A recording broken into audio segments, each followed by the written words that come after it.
আসসালামু আলাইকুম ভিউয়ার্স, কেমন আছেন সবাই? আশা করি ভালো আছেন। হোয়াটসঅ্যাপে প্রোফাইল পিকচার কিভাবে চেঞ্জ করবেন বা কিভাবে সেট করবেন আজকের ভিডিওতে সেই প্রসেসটাই দেখাবো। তো চলুন কথা না বাড়িয়ে মূল ভিডিওতে যাওয়া যাক। হোয়াটসঅ্যাপে প্রোফাইল পিকচার সেট বা চেঞ্জ করার জন্য আপনি প্রথমে চলে যাবেন হোয়াটসঅ্যাপে।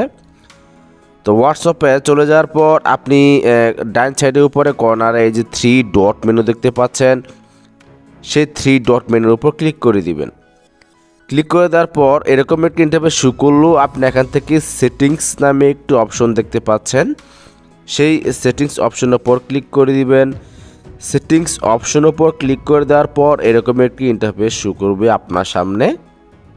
আপনি এখান থেকে এই যে নাম দেখতে পাচ্ছেন, এই আপনার নামের উপর ক্লিক করে দিবেন। ক্লিক করে দেওয়ার পর আরও একটি এরকম ইন্টারফেস শো করলো। আপনি এখান থেকে এই যে ক্যামেরা একটি আইকন দেখতে পাচ্ছেন, সেই ক্যামেরা আইকনের উপর ক্লিক করে দিবেন। ক্লিক করে দেওয়ার পর নিচে দেখুন 3টি অপশন শো করলো। একটি হলো অ্যাভাটার।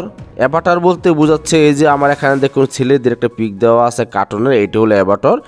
তো আপনি যদি অ্যাভাটারে ক্লিক করেন তাহলে কিন্তু এরকম কার্টুন আসবে, আপনি কার্টুন সেট করতে পারবেন। তারপর এখানে আসবে ক্যামেরা।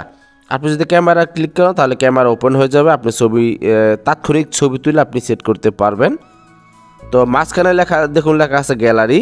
তো আপনি যদি গ্যালারি থেকে যদি পিক সেট করতে চান আপনি গ্যালারির উপর ক্লিক করে দিবেন। আমি গ্যালারির উপর ক্লিক করে দিলাম। গ্যালারির উপর ক্লিক করার পর আপনি এখান থেকে যে ফটো এখানে দিতে চান ওই ফটোর উপর ক্লিক করে দিবেন। সো আমি এখান থেকে ফটো সিলেক্ট করে নিচ্ছি। আমি এখান থেকে এই ফটোটা সিলেক্ট করে নিব, সেজন্য ফটোর উপর ক্লিক করে দিলাম। ক্লিক করে দেওয়ার পর আপনি এই যে এই লেখাটি আসছে আপনার 4 কোণা যে লেখাটি, এটি আপনি উপর নিচে করে নেবেন। আপনি যতটুকু দিতে চান ঠিক এতটুকু দিবেন। দেওয়ার পর এই যে নিচে দেখুন ডান লেখা আছে, ডানে ক্লিক করবেন।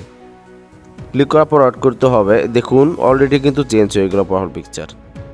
সো এভাবে চাইলে কিন্তু আপনারা হোয়াটসঅ্যাপের প্রোফাইল পিকচার সেট বা চেঞ্জ করতে পারবেন খুবই সহজে।